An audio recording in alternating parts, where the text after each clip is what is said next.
ochiq muloqot qilsanglar, shunda nima masala bor, netda masala bo'lsa, bemalol murojaat qilishlar mumkin. Qo'ldan kelgancha bugun shu turda masala yechishga harakat qilamiz. Marhamat. Ertaga chiqadi. Bunda kadastr hujjatlar masala bo'lsa, fermerlarga kadastr mumkinmi? Bunda masala bo'lsa, hal qilib beramiz. Tushuntirdim man. Biza bu nimaga?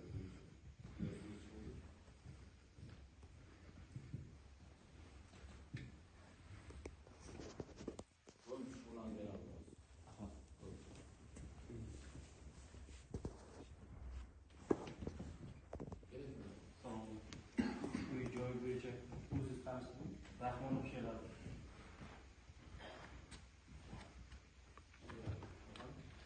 Joy bo'yicha bo'lmoqchi edik. Sudga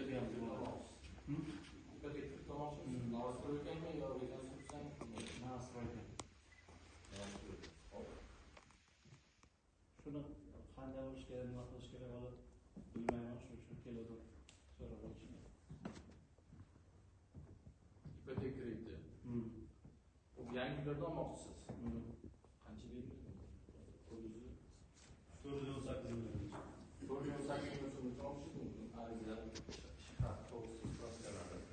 Hammasi bor. Hammasi bo'lsa, shaharlarga ketamiz. Ha, qo'shmasi. Ha,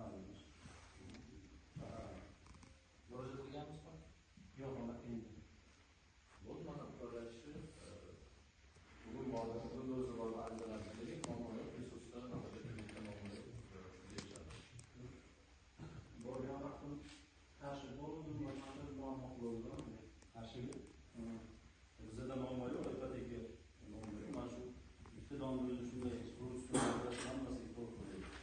Hozir chiqib borasiz, oldin bordi, 5-6 yil oldinlarda ipoteka kreditlar muammo bor. Bankimiz hamma bankda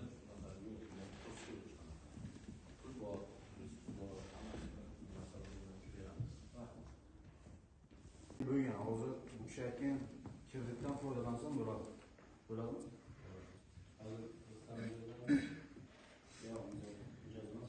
bizga bir turgan ma'lum. Hisob raqam ochganmisiz? Albatta. Qaysi bankda ochgan?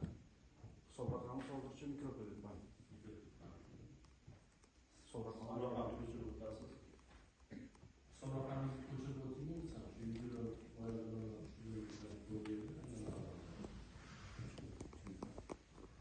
yoshlarga qo'lingizda agar 18 yoshdan 30 yosh oralig'ida bo'lsa yoshingiz, o'shanga qilib nima qilmoqchisiz? Kengaytirmoqchimisiz? Birinchi qilmoqchimisiz? Nima qilmoqchisiz? kengaytirish hozircha bitta sport anjomlari kerak. Faoliyat boshlaganimizga endi yaqinda 3 oy bo'ldi. Hamma xarajatlarni hissamizdan o'zim yonimdan qilganman, olib kredit olmaganman. Endi yaxshiroq rivojlantirib, bir nimaga chiroyliroq tadbirkorlikni yaxshi o'sha ota-onalarga, xalqimizga bir ko'rimli bo'lish uchun foydalanmoqchiman. Siz bo'lsin